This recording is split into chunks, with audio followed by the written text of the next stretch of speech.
We won the championship, the league championship, twice in the 70s. Those were great glory days.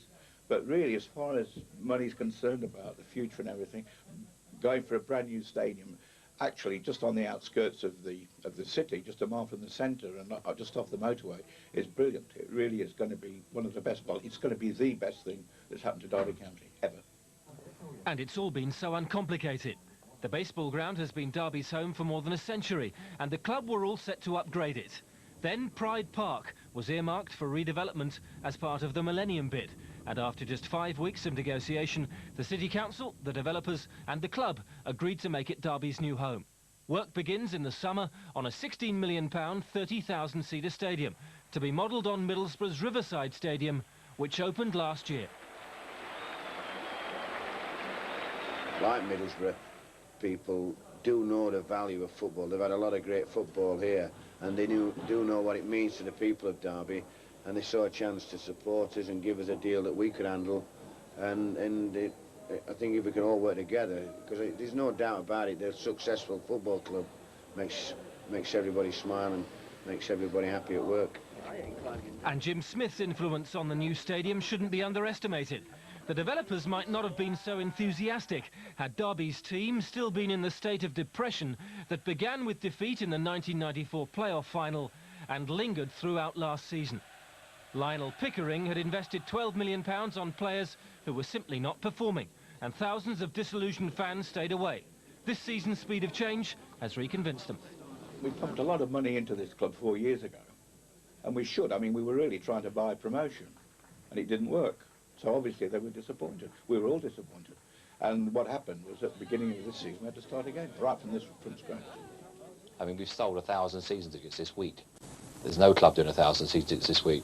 And we've done that with no discount whatsoever. It's actually like buying tickets in advance. But people know they've got to do that now to be sure of being in here, because we're limited to 17,000 people, which is not enough for Derby.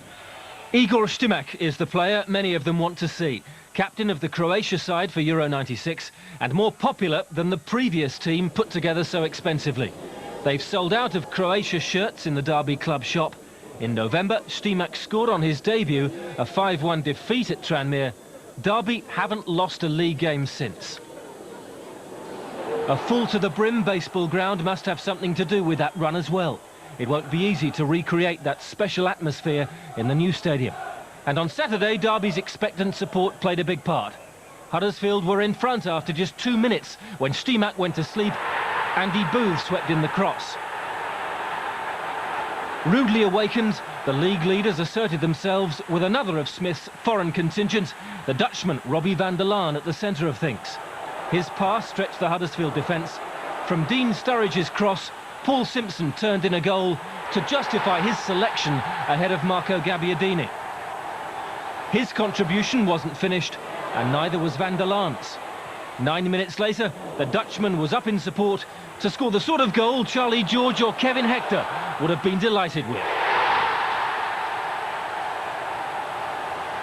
The second half was less fluent, both sides got tough, yet Derby looked to have shrugged off Huddersfield's robust challenge when Simpson thumped in another high-quality goal.